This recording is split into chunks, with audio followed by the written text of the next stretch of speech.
Hello everyone, welcome to study IQ। और आज इस लेक्चर के अंदर हम डिस्कस करने जा रहे हैं हमारा सेट 3 जो हमारा हीट एंड थर्मोडाइनमिक्स का जो क्वेश्चन है, इसको आज हम सेट जो है हमारा थर्ड डिस्कस करने जा रहे हैं, जिसको लेके आ रहा हूँ मैं। मेरा नाम है डॉक्टर विपिन गोयल। आप मुझे फेसबुक और इंस्टाग्राम के ऊपर भी फॉलो कर सकते हैं, this is my Gmail ID link. और टेलीग्राम ग्रुप के ऊपर आप ज्वाइन कर लीजिए डॉक्टर विपिन गोयल के नाम से। ट्विटर के ऊपर भी आप मुझे फॉलो कर सकते हैं। एंड GS कोर्स आप परचेज कर सकते हैं। ये हमारा थियोरी क्लासेस का पूरा फुल कोर्स है जो हमारा स्टडी IQ के ऊपर बेस्ट सेलिंग कोर्स है। तो देखिए जी, पहला क्वेश्चन क्या कहता है। आज 51 क्वेश्चन डिस्कस करने जा रहे हैं। अदरवाइज कहता है कि clothes keeps us warm in winter because they. देखिए, अगर यहाँ पे क्लोथ्स वर्ड आया है, यहाँ पे वुलन क्लोथ्स भी आ सकता है, ठीक है, वुलन क्लोथ भी आ सकता है। अब एक चीज़ देखिए, जब भी आप क्या करते हैं कि जब भी आप सपोज़ करो कि ये सपोज़ आपकी बॉडी है और यहाँ पे आपने क्या कर लिया, अपना स्वेटर वगैरह डाल लिया, तो इससे क्या होता है कि जो यहाँ की जो हीट है ना, यहाँ पे एक्चुअली ऐसे ही बनी रहेगी। ये मतलब बाहर नहीं जाएगी और बाहर वाली हवा अंदर नहीं जाएगी। तो इसका मतलब क्या हो गया कि जब अंदर हवा नहीं जाने दे रहा, तो ये बैड कंडक्टर हो गया।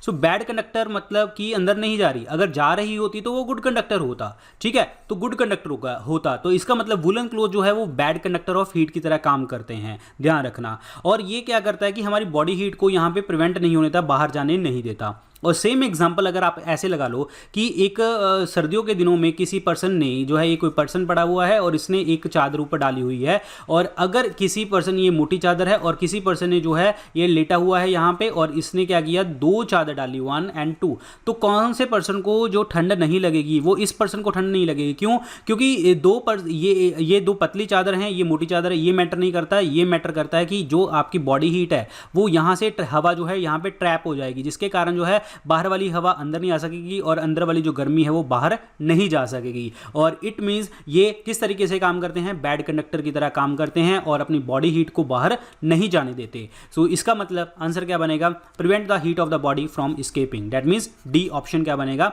राइट आंसर बनेगा। शरीर की गर्मी को बाहर नहीं जाने देते। Next question, the melting point of ice is. Melting point जो होता है वो आइस का कितना होता है। देखिए, एग्जैक्ट अगर मैं मान के चलूँ तो 0.01 डिग्री सेंटीग्रेड होता है। 0.01 डिग्री सेंटीग्रेड देखने को आपको मिलता है। और मैंने आपको बताया था कि केल्विन में अगर आपने ऐड करना है तो आपका केल्विन में ओरिजिनल टेम्परेचर कितना होता है, 273.15 प्लस सेल्सियस का, ठीक है। सेल्सियस कितना है, इतना। सो यहाँ पे 0.01 ऐड कर दोगे तो 273.16 बन जाएगा एग्जैक्ट आंसर, ठीक है।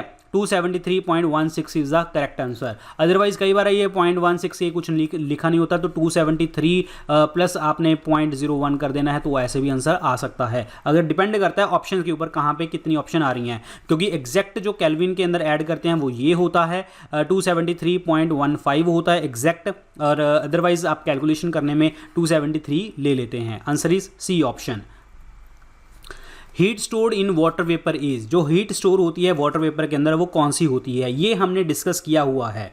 अगर आपको याद हो कि हमने डिस्कस किया था, स्टीम का पॉइंट डिस्कस किया था और वाटर का जो आप गर्म करते हैं हॉट वाटर का पॉइंट डिस्कस किया था, कि दोनों में सबसे ज़्यादा हीट किस में होती है, इसमें। क्यों? क्योंकि इसके अंदर क्या होता है, वेपर्स बने होते हैं। और ये वेपर्स के लिए जो हीट होती है वो कौन सी होती है, लेटेंट हीट ऑफ वेपराइजेशन, जिसके अंदर जो होती है एनर्जी पार्टिकल्स बहुत ज़्यादा देखने को आपको मिलते हैं, जिसके कारण आपको हीट लगती है। तो ये स्टीम वाटर वेपर जो होते हैं वो कौन से होते हैं, heat stored in water vapour, यानी कि वाटर वेपर स्टीम बन रही है और उसके अंदर जो है हीट जमा हुई है, तो उसके कारण जो है वो छुपी हुई हीट होती है, latent heat of vaporisation. That is B option क्या बनेगा, राइट आंसर बनेगा। स्पेसिफिक हीट वाला कॉन्सेप्ट मैंने आपको बताया था विशिष्ट ऊष्मा का, कि सैंड के ऊपर मैंने आपको बताया था, जो इसका लॉजिक आता है कि सैंड की जो स्पेसिफिक हीट है वो कम होती है और वाटर की जो होती है ज़्यादा होती है। और इसी कारण जो है सैंड जो है जल्दी गर्मी ले लेता है और जल्दी गर्मी छोड़ देता है, और डेजर्ट के अंदर इसीलिए रातों को ठंडी हो जाती है। एब्सोल्यूट वर्ड कहीं पे भी आ जाए, एब्सोल्यूट वर्ड का मतलब हो गया होता है एक्चुअल, कितनी एक्चुअल हीट है, तो दैट इज कॉल्ड, असली हीट कितनी है वो होती है एब्सोल्यूट हीट। रिलेटिव मतलब कितनी हीट है और कितनी जो हीट यहाँ पे आ सकती है। जब हम दोनों चीज़ों का कंपेयर कर दें, दोनों चीज़ों का कंपैरिजन कर दें, तो आप रिलेटिव हीट में लेके आ सकते हैं। तो इस क्वेश्चन का आंसर क्या बनेगा, B option, latent heat. So next देखिए, the word insolation means, insolation means in sol मतलब दैट इज सोलर, एशन मतलब radiation, incoming solar radiation is called that is called insolation. तो आंसर इस question का क्या बनेगा, B option, incoming solar radiation is called insolation. छोटे छोटे word के ऊपर क्वेश्चन है जो पेपर में आते हैं, तो ध्यान रखना बी ऑप्शन क्या बनेगा right answer. The rate of cooling depends upon which factor. देखिए कोई भी अगर हीट हो रहा है, कोई भी अगर कूल हो रहा है, उसके सरफेस के ऊपर डिपेंड करता है कि अगर जितना बड़ा सरफेस उतना ही हीट, जितना ही बड़ा सरफेस उतना ही जल्दी कूल होगा। टेम्परेचर डिफरेंस में मैटर करेगा कि भाई तुम्हारा इस बॉडी का हीट टेम्परेचर कितना है और सराउंडिंग का टेम्परेचर कितना है, और ये कितना, जितने बॉडी हीट ले रही है कितना बॉडी वो जो है छोड़ रही है, और कितना सरफेस है इसका, जितना भी अगर ज़्यादा सरफेस होगा तो बॉडी हीट ज़्यादा लूज देखने को आपको मिलेगी। तो किस चीज़ के ऊपर डिपेंड करेगा, तो रेट ऑफ डिफरेंस जो है कूलिंग डिपेंड करेगी temperature between the body and the surrounding से। बिल्कुल सही ऑप्शन है जी, ठीक है। Nature of the radiated surface, obviously बात है रेडिएटेड सरफेस का जो नेचर है वो कैसा है, जो सतह है वो कैसी है, रफ है, प्लेन है, डिपेंड करता है, तो वो भी आपका जो है कूलिंग डिपेंड करेगी। Area of the radiated surface, बिल्कुल कितना एरिया है ये भी है जी, तो आंसर इस क्वेश्चन का क्या बनेगा, D option, all of the above is the correct answer. Clear. अब यहाँ पे एक चीज़ देखिए, सराउंडिंग्स का मतलब ये भी हो सकता है कि विंड भी हो सकती है, ठीक है, हवा भी हो सकती है, ये सारी चीज़ों के ऊपर डिपेंड करेगा, सरफेस एरिया कितना है, ठीक है, डिफरेंस टेम्परेचर कितना है, वगैरह वगैरह। Answer is D option. Lake freeze in the cold water in winter leaving the water underneath at, क्या होता है, कहने का मतलब ये क्या कह रहा है कि जैसे ये मतलब लेक है, नीचे पानी जो जम जाता है लेकिन ऊपर पानी जो है आपका पानी की वाटर की फॉर्म में रहता है, ठीक है। अब इसका रीज़न क्या है, अब एक चीज़ देखिए, जो फ्रीजिंग होती है, जब भी फ्रीजिंग देखने को मिलती है, ठीक है, जो एक्चुअली ये क्या कहता है, अच्छा ये क्वेश्चन ये बोल रहा है कि lake freeze in cold winters in cold countries in winter. अच्छा ये कह रहा है कि जो ऊपर वाली है ये तो क्या हो गया, जम गया, ये जम गया, ठीक है, जाने के ये क्या हो गया, फ्रीज हो गया, जम गया मतलब फ्रीज हो गया। नीचे लेकिन क्या होता है, पानी होता है, आप मूवीज़ वगैरह में भी देखते हो वाटर होता है। अब एक्चुअली क्या होता है, इसका रीज़न क्या है, ये पानी जो है नीचे क्यों रह गया, ऊपर ही जो है, ऊपर बर्फ़ क्यों जमी, नीचे पानी क्यों ऐसे रह रहा है। अब एक चीज़ देखिए, जब भी फ्रीजिंग होती है, जब भी फ्रीजिंग होती है वो हमेशा ऊपर वाले सरफेस पे ऊपर देखने को आपको मिलती है, हमेशा टॉप ऑफ द लेक के ऊपर मिलती है फ्रीजिंग मतलब जमना, ठीक है। ये क्यों, क्योंकि जो पानी है, जो पानी है वो कोल्ड हो जाता है, मतलब कूल हो जाता है द 4 डिग्री सेल्सियस, यानी कि जो 4 डिग्री सेल्सियस के ऊपर जो है आपका पानी जो है कूल डाउन होने लग जाता है। अब एक चीज़ देखिए, जो 4 डिग्री सेल्सियस के ऊपर जो होती है सबसे ज़्यादा डेंसिटी देखने को आपको मिलती है, लेकिन 4 डिग्री से अलावा देखा जाए तो पानी जो है आपका कूल देखने को मिलेगा और जनरली एक्सपैंड करने लग जाता है। जब एक्सपेंशन देखने को आपको मिलेगी, जब आपको एक्सपेंशन देखने को मिलेगी, यानी कि 4 डिग्री से ऊपर और 4 डिग्री से नीचे, 4 डिग्री से ऊपर और 4 डिग्री से नीचे, तो क्या होगा, पानी एक्सपैंड करने लग जाएगा, जिसके कारण जो है पानी डेंस होता जाएगा और जो है कूलिंग, जो पानी है वो आपका जो आई मीन टू से डेंस होता जाएगा, पानी डेंस होता जाएगा। फॉर एग्जांपल एक चीज़ देखिए, इन शॉर्ट हम देखिए, हमने एक पॉइंट डिस्कस किया था, 2-3 चीज़ें हमने डिस्कस करी थी, क्या जो वाटर की डेंसिटी है वो 4 डिग्री के ऊपर मैक्सिमम है, ठीक है, ये डिस्कस किया था। अब 4 डिग्री से अगर हम नीचे जाते हैं तो पानी एक्सपैंड करता है, पानी एक्सपैंड करेगा तो डेंस जो होगा वो कम हो जाएगी। 4 डिग्री से अगर हम ऊपर जाते हैं तो भी डेंसिटी क्या हो जाएगी, कम हो जाएगी। तो मतलब क्या आने का मतलब, इन दोनों कंडीशन में पानी क्या करेगा, एक्सपैंड करेगा, फैलेगा, ठीक है, ये पानी क्या करेगा, एक्सपैंड करेगा, फैलेगा, जिसके कारण जो है वो बर्फ नहीं होगा। तो सेम यही तो बात कह रहे हैं कि जब यहाँ पे फ्रीज बोला है, हमने एक पॉइंट डिस्कस किया था, फ्रीजिंग पॉइंट, ठीक है। फ्रीजिंग पॉइंट का मतलब क्या होता है, ऐसा टेम्परेचर जब लिक्विड से सॉलिड बन जाता है। अभी आपने प्रीवियस लेक्चर में हमने डिस्कस किया था कि एक ग्लास की बोतल है, उसके अंदर हमने पानी डाल दिया और बाहर रख दिया, और जिसके कारण जो है ये पानी की बोतल जो है जम जाएगी, अंदर पानी जम जाएगा और ये बाद में टूट जाएगा। रीज़न टूटने का क्यों होगा, क्योंकि इसका फ्रीजिंग पॉइंट बढ़ जाए, मतलब फ्रीजिंग पॉइंट के ऊपर आपके लिक्विड सॉलिड में और एक्सपैंड करने लगेगा, जिसके कारण ये टूट जाएगा। तो सेम यही बात कह रहे हैं कि जो वाटर लेक होती है, लेक का जो ऊपर वाला पानी होता है वो 4 डिग्री के ऊपर आके जो है वो जम जाता है, यहाँ पे 4 डिग्री सेंटीग्रेड हो जाता है, मतलब यहाँ पे बर्फ जो है जम जाती है और नीचे जो है चीज़ें नहीं पहुँच पाती, और जिसके कारण टेम्परेचर डिफरेंस के कारण, डेंसिटी डिफरेंस के कारण जो है ये आपका पानी जो है नीचे पानी वाला रहता है और ऊपर बर्फ जम जाती है। तो ये किस टेम्परेचर के ऊपर देखने को मिलता है? 4 डिग्री सेंटीग्रेड के ऊपर देखने को मिलता है। सो इसी कारण जो है लेस डेंसिटी वाली जो चीज़ होती है, जो मतलब लेस डेंसिटी वाली चीज़ नीचे है और बर्फ जो है ऊपर चली जाती है। ठीक है, तो मतलब ये ध्यान रखना कि 4 डिग्री के ऊपर जो बर्फ जम जाती है, तो यही कॉन्सेप्ट है मेनली। ठीक है, तो आंसर लिखिए आगे।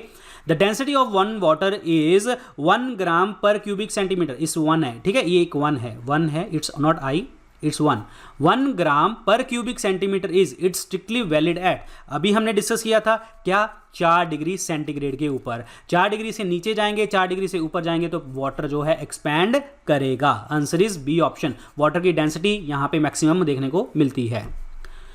ए white and smooth surface is, क्या होता है? देखिए, एक होता है ब्लैक सरफेस और एक होता है वाइट सरफेस। ब्लैक कपड़े हम गर्मियों में इसीलिए नहीं पहनते क्योंकि black is a good absorber और रिफ्लेक्टर जो होता है वो कम होता है, रिफ्लेक्ट नहीं करता, बाहर जो है हीट नहीं निकलती।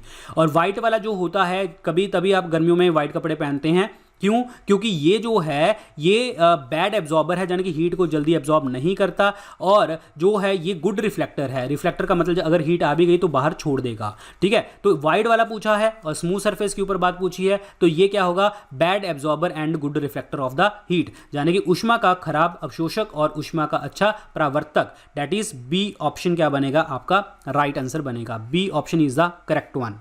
विच one of the following is an insulator? Insulator कौन सा है? इंसुलेटर का वर्ड का मतलब ऊष्मा का कुचालक। दैट मींस इसके अंदर जो है आपके हीट जो है वो नहीं जाएगी, हीट ट्रांसफर नहीं होगी, इलेक्ट्रिसिटी ट्रांसफर देखने को आपको नहीं मिलेगी, हीट और इलेक्ट्रिसिटी जाने को नहीं मिलेगी। तो ये कौन सा है जी? ऊष्मा और विद्युत का कुचालक जो है वो है वुड, दैट इज लकड़ी। लकड़ी is the best example of insulator. रबड़ भी आ जाती है, ठीक है, रबड़ भी आ जाती है, ये भी आपको ध्यान रखना है। कॉपर की तो वायर्स यूज करी जाती हैं, ठीक है। मरकरी आपका थर्मोमीटर में यूज किया जाता है, थर्मोमीटर में। एल्युमिनियम जो है ये भी आपका वैसे गुड कंडक्टर होता है। एल्युमिनियम सबसे ज़्यादा जो मेटल मिलती है हमें धरती के अंदर मिलती है सबसे ज़्यादा मेटल, तो answer is B option. Next question देखिए, burns caused by steam cause much more irritation than the those caused by boiling water because. मैंने आपको अगेन बताया है कि स्टीम के अंदर क्या होती है? छुपी हुई ऊष्मा होती है, हीट जो होती है vaporisation, latent heat of vaporisation इसके अंदर देखने को आपको मिलती है। Steam has the latent heat of vaporisation, very important, again B option is the correct one. A body absorb maximum amount of heat when it is, देखिए मैंने अभी अगेन आपको बताया कि मैक्सिमम हीट कब होगी? जब वो चीज़ होगी ब्लैक होगी, लेकिन स्मूथ नहीं होनी चाहिए। स्मूथ में जो है जल्दी से जल्दी रिफ्लेक्शन भी होती है, रफ होनी चाहिए। अगर रफ होगी तो ऑब्वियसली बात है उसका जो सरफेस एरिया होगा खुरदरा होगा, अगर तो सरफेस एरिया जो सतह का जो एरिया है तो वो क्या हो जाएगा? बढ़ जाएगा। तो इसका मतलब maximum amount of heat absorb कब करेगा? जब ब्लैक और जो है आपका रफ सरफेस देखने को आपको मिलेगा, काला और खुरदरा। A option is the right answer. इनमें से मैच ऑफ द फॉलोइंग में लगाना है कौन सा प्रोसेस किस में आता है, ठीक है। तो पहला देखिए जी इवेपोरेशन का मतलब क्या आता है? That is called liquid to gas. Clear, liquid to gas मतलब पहला ऑप्शन बिल्कुल करेक्ट है, इसके साथ मैच करता है। और इवेपोरेशन में मैंने आपको बताया था कि कूलिंग इफेक्ट आता है, हमेशा याद रखना जब भी कूलिंग इफेक्ट का क्वेश्चन आएगा आंसर इवेपोरेशन बनेगा। सब्लिमेशन उदर्वपातन, इसका मतलब क्या होता है कि सॉलिड को हमने सीधा किस में कन्वर्ट कर दिया? गैस में कन्वर्ट कर दिया, विदाउट एनी लिक्विड कंडीशन उसके अंदर नहीं आएगी। तो आंसर क्या बनेगा इसका? Solid into gas. For example अगर हम बात करें जो आपका नेफ्थलीन बॉल्स होती हैं, नेफ्थलीन बॉल्स, क्लियर। और जैसे आप घर में जब पूजा पाठ करते हैं मुश्क कपूर होता है, ठीक है, और जो आपकी अगरबत्ती होती है, सारी चीज़ें जो होती हैं वो सब्लिमेशन का प्रोसेस होती हैं। फ्रीजिंग पॉइंट हिमीकरण, यानी कि बर्फ जमना, लिक्विड इनटू सॉलिड। मैंने आपको बताया था फ्रीज होने पे लिक्विड जो होता है आपका एक्सपैंड करता है, सॉलिड एक्सपैंड करता है। मेल्टिंग, जब मेल्ट करेगा सॉलिड इनटू लिक्विड, तो ये भी बनेगा। 1 2 3 4 क्या बनेंगे आपके? राइट आंसर बनेंगे। ए option is the correct one, A option.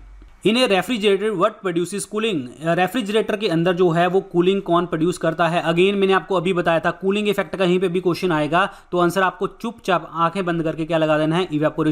Evaporation वाष्पीकरण, ठीक है। और इसमें क्या होता है? लिक्विड से जो है वेपर्स बनने लग जाते हैं। तो देखिए जी क्या आएगा यहाँ पे? इवेपोरेशन होगा, यस, सी ऑप्शन क्या बनेगा? Right answer. The evaporation of the volatile liquid, C option is the correct answer, very important. The minimum temperature is measured by, जो मिनिमम टेम्परेचर होता है वो मेजर किससे करते हैं, सारे थर्मोमीटर की बात करते हैं हम।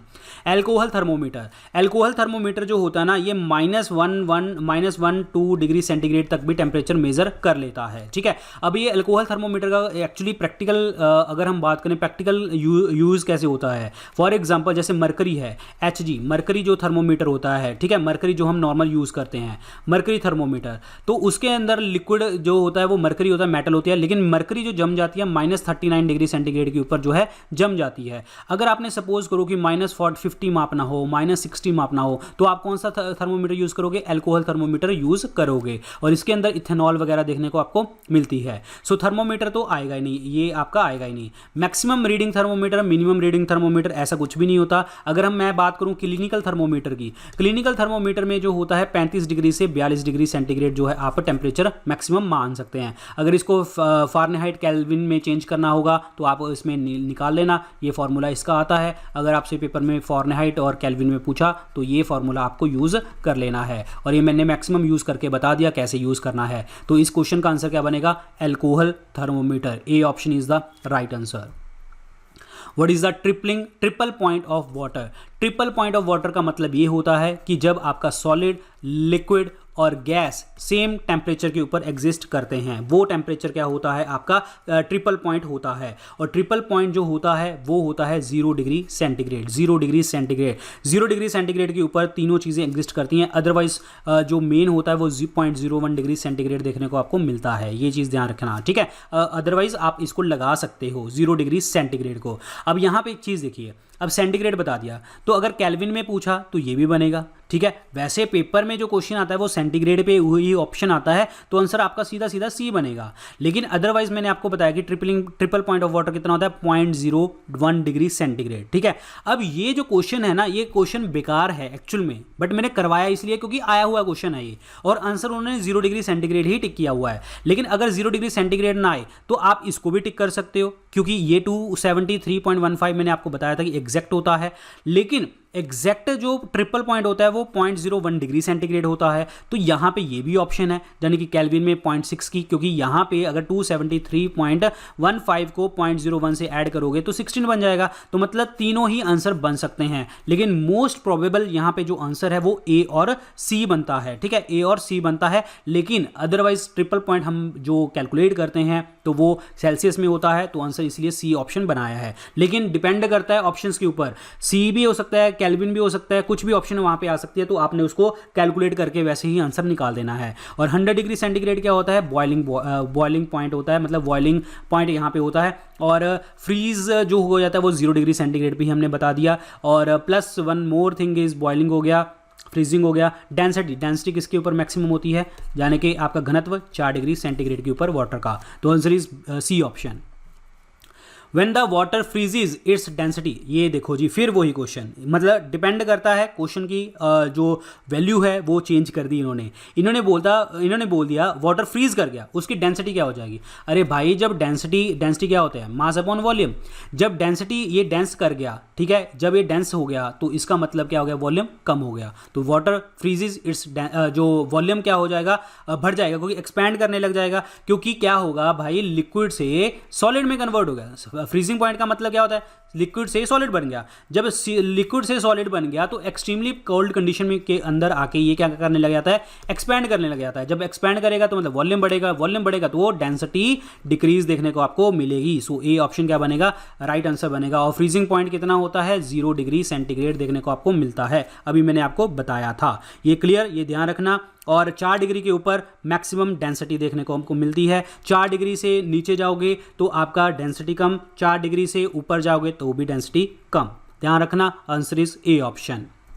नेक्स्ट क्वेश्चन देखिए क्या कहता है, ये क्वेश्चन क्या कहता है कि अच्छा एक चीज़ देखिए यहाँ पे मैंने आपको बताया था डेंसिटी, हाँ डेंसिटी वाला कॉन्सेप्ट बताया था। 4 डिग्री के ऊपर जाएंगे तो डेंसिटी कम, 4 डिग्री के नीचे जाएंगे तो डेंसिटी ज़्यादा। 4 डिग्री के ऊपर अगर हम बात करें तो डेंसिटी क्या होगी, मैक्सिमम हो जाएगी, ठीक है। 4 डिग्री से अगर नीचे जा रहे हैं, 4 डिग्री से अगर ऊपर जा रहे हैं तो डेंसिटी आपकी क्या हो जाती है, मिनिमम हो जाती है। जब मिनिमम हो जाएगी तो वॉल्यूम क्या हो जाएगा, इंक्रीज कर जाएगा। ये चीज़ ध्यान रखिए, ठीक है। तो ये क्लियर होना चाहिए। तो इसका मतलब यहाँ पे जो फ्रीज कर रहा है तो डेंसिटी क्या हो जाएगी, कम हो जाएगी। Option is A. Woollen clothes protect the body from the cold because, again वही चीज़ आ गई कि ये क्या करता है, बॉडी हीट को प्रिजर्व करके रखता है और जो है गुड कंडक्टर ऑफ हीट नहीं है और ये अपने बॉडी हीट को बाहर जाने से रोकता है। So it is a poor conductor of the heat. So B option क्या बनेगा, राइट आंसर बनेगा। Low temperature cryogenics find application in, cryo word जहीं कहीं पे भी आ जाए वहाँ पे लो टेम्परेचर का मतलब आएगा, यानी कि निम्न तापमान की बात आएगी। तो ये आपको याद कर लेना है कहाँ पे यूज़ होता है, स्पेस ट्रैवल में यूज़ होता है, सर्जरी में यूज़ होता है, मैग्नेटिक लेविटेशन में यूज़ होता है, चुंबकीय उत्तोलन में यूज़ होता है। एक्चुअली ये ट्रांसपोर्टेशन का एक प्रोसेस होता है, ट्रांसपोर्टेशन का आपको जाना नहीं है इतनी दूर, बट अदरवाइज ट्रांसपोर्टेशन का एक प्रोसेस होता है।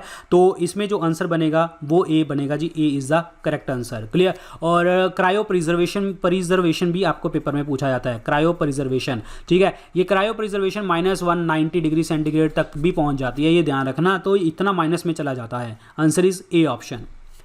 नेक्स्ट है the unit of temperature adopted by SI, यानी कि स्टैंडर्ड इंटरनेशनल यूनिट जो है, इज द सेल्सियस और the Kelvin scale. It is based on, ये किस चीज़ के ऊपर बेस करता है, क्योंकि ये बेस करता है जी ट्रिपल पॉइंट ऑफ वाटर, जो आपका पॉइंट जो है आपका ये माइनस नहीं है, ये चीज़ ध्यान रखना, माइनस नहीं है, मतलब हाइफन दिया हुआ था 0.0 डिग्री सेंटीग्रेड के ऊपर, ये माइनस नहीं है, ये भी माइनस नहीं है, ध्यान रखना, ये भी माइनस नहीं है, मतलब इसको जो हाइफन देते हैं ना इस तरीके से वो दिया हुआ था। 0.01 डिग्री सेंटीग्रेड के ऊपर ट्रिपल पॉइंट होता है, इसीलिए जो है आप इस चीज़ के ऊपर ये बेस्ड होता है। और प्लस अगेन ट्रिपल पॉइंट क्या होता है, जहाँ पे सॉलिड लिक्विड और गैस जो है सेम टेम्परेचर के ऊपर एग्जिस्ट करते हैं। तो answer is C option is the right answer. The temperature of the boiling water in a steam engine में बी हाई बिकॉज, देखिए जी फिर वही क्वेश्चन आ गया कि ये क्यों होता है, क्योंकि उसके अंदर जो है आपका वेपराइजेशन हो जाता है। वेपराइजेशन के कारण जो है स्टीम इंजन के अंदर जो है आपका, जब प्रेशर कुकर के अंदर जो है प्रेशर बढ़ जाता है, जिसके कारण ये चीज़ें देखने को आपको मिलती है। तो आंसर इस क्वेश्चन का क्या बनेगा, C option, there is a high pressure inside the boiler. A change in the 10 degree centigrade in 10 degree centigrade in centigrade scale correspond to what change in the Fahrenheit scale।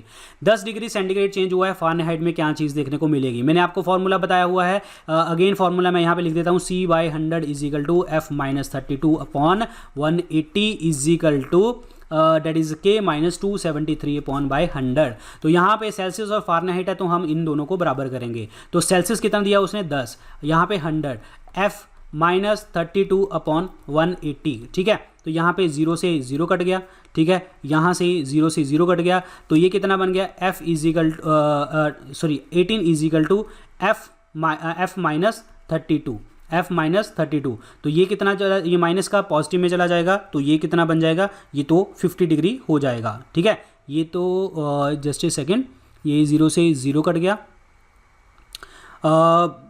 ये क्या होगा, एक second रुको, F-32/180 0 यहाँ पे Celsius का हो गया। A change of 10 degree centigrade scale correspond to what change in Fahrenheit scale.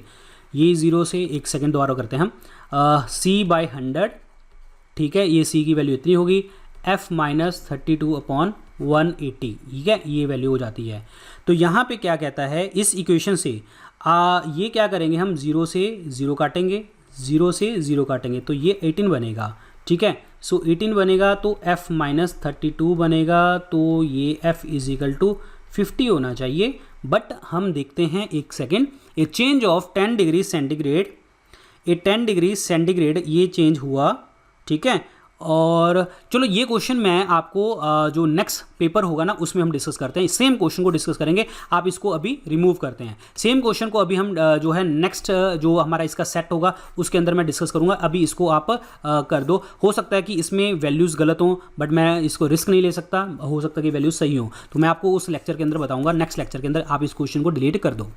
Next है, what happens to a liquid when the vapour pressure equals to the atmospheric pressure. अच्छा, एक चीज़ देखिए, ये किसकी डेफिनेशन है, जब वेपर प्रेशर टेम्परेचर जो वेपर प्रेशर जो होता है एटमॉस्फेरिक प्रेशर के बराबर हो जाता है, तो वो क्या होता है, बॉइलिंग पॉइंट का एक जो है वैल्यू होती है, बॉइलिंग पॉइंट की ये डेफिनेशन है। तो इसका मतलब क्या हो जाएगा, लिक्विड क्या करने लग जाएगा, बॉयल करने लग जाएगा, और वाटर का बॉइलिंग पॉइंट कितना है, 100 डिग्री सेंटीग्रेड देखने को आपको मिलता है। On heating frozen food in a sealed pouches in a microwave, why do you first poke holes in the pouch. अच्छा, ये क्या कह रहा है कि जब हम माइक्रोवेव में कोई भी चीज़ गर्म करते हैं तो उसके अंदर कोई भी पाउच रखते हैं ना, तो उसके अंदर आप होल्स कर देते हो। जैसे कि आप अगर पोटैटो रखो, आलू रखो, ठीक है, या फिर एग रखो, या कोई भी चीज़ ऐसे रखो जो बंद होगी, ठीक है, तो आप उसमें हमेशा होल्स करोगे। अगर आप पैकेट भी लेके आए हो तो भी आप उसमें होल करोगे। रीज़न क्या है कि जब माइक्रोवेव में माइक्रोवेव्स इसके अंदर जाएंगी तो ये गर्म हो जाएगा, पोटैटो एग वगैरह गर्म हो जाएगा, बट ये क्या करेगा, जब गर्म होगा तो एक्सपैंड करने लग जाता है। क्या करने लग जाता है? एक्सपैंड करने लग जाता है। अगर एक्सपैंड करने में इसकी जो है सरफेस एरिया ना हुआ, तो अगर ये बंद हुआ तो क्या करेगा, ये सारी चीज़ को तोड़ देगा, मतलब वहाँ से पूरा बर्स्ट आउट हो जाएगा। तो इसी कारण जो है ये सारा का सारा जो चीज़ें होती हैं हम इसके अंदर होल करते हैं, ताकि जो है आपका अंदर जो है हीट प्रॉपर तरीके से जाती जाए, ठीक है। तो इसीलिए हमेशा हमेशा हम क्या करते हैं कि इसके अंदर होल्स बनाने के लिए बात करते हैं, ताकि जो अंदर है पानी, क्योंकि जो भी कोई भी चीज़ आप अंदर डालोगे वो एक्सपैंड करनेगी और बर्स्ट करने लग जाएगी। सो इसका मतलब क्या है, to prevent the steam pressure from bursting open the pouch. तो option is A is the correct answer. Very important again. Soldering of two metals is possible due to the property of. Soldering का मतलब होता है टांका। टांका का मतलब क्या होता है कि जब दो चीज़ों को आप धातुओं को मिलाते हो, ठीक है। सोल्डरिंग के अंदर हम दो चीज़ें यूज़ करते हैं, टिन और लेड यूज़ करते हैं। टिन और लेड का इस्तेमाल करते हैं, ये सोल्डरिंग के चैप्टर में डिस्कस करेंगे हम उसमें केमिस्ट्री में। टिन होता है SN और लेड होता है PB, ये हम यूज़ करते हैं। सोल्डरिंग का मतलब क्या होता है, किसी भी चीज़ को चिपका देना, मतलब दो चीज़ों को आप अगर जोड़ रहे हो तो वो क्या होता है, कोहेजन देखने को आपको मिलता है, यानी कि सामंजस्य। दैट इज डी ऑप्शन क्या बनेगा, राइट आंसर बनेगा, D option is the correct one. तो ये कोहेजन का मतलब क्या होता है कि इंटरेक्शन होती है सेम बॉडी के अंदर दो पार्टिकल्स के अंदर throughout the surface. Clear. तो answer is D option, very important. To measure very high temperature वो यूज़, कि हम टेम्परेचर को मेजर करते हैं तो क्या चीज़ यूज़ करते हैं। देखिए मैंने आपको बताया था मरकरी थर्मोमीटर जो है आपका, वैसे जो हम क्लिनिकल थर्मोमीटर यूज़ करते हैं 35 से 42 डिग्री सेंटीग्रेड तक आप यूज़ करते हो।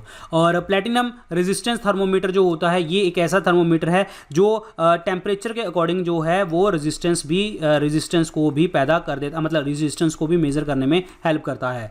थर्मो इलेक्ट्रिक पायरोमीटर वो ऐसा इंस्ट्रूमेंट होता है जो आपका हाई टेम्परेचर को मेजर करता है, सन टेम्परेचर को मेजर करता है। सन के लिए वहां पे कई बार वो पेपर में पायर हीलियोमीटर भी दे देता है, क्योंकि हीलियो वर्ड हमेशा किसके लिए आता है, हीलियो वर्ड हमेशा सन के लिए यूज होता है। तो आंसर इस क्वेश्चन का क्या बनेगा, थर्मो इलेक्ट्रिक पायरोमीटर, क्योंकि सरफेस ऑफ टेम्परेचर अगर हम सन का देखें तो 6000 डिग्री सेंटीग्रेड तक चला जाता है, तो इतना ज़्यादा टेम्परेचर ये मेजर कर देता है। और प्लेटिनम वाला तो 2000 तक ही जाता है, मैक्सिमम 1200 तक जाता है, बट थर्मो इलेक्ट्रिक पायरोमीटर जाता है 6000 तक भी। तो option is C, option is the correct one. तो ये थे आज के लेक्चर के अंदर क्वेश्चन, और जो हमारा न्यूमेरिकल था वो हम नेक्स्ट क्लास के अंदर डिस्कस करेंगे। ये है टेलीग्राम का ग्रुप, डॉक्टर विपिन गोयल के नाम से आप ज्वाइन कर लीजिए। फेसबुक और इंस्टाग्राम के ऊपर फॉलो कर सकते हैं, this is my Gmail ID link, जो डाउट हो सेंड करो, और ट्विटर के ऊपर भी मुझे फॉलो कर सकते हो। Thank you so much guys, all the best.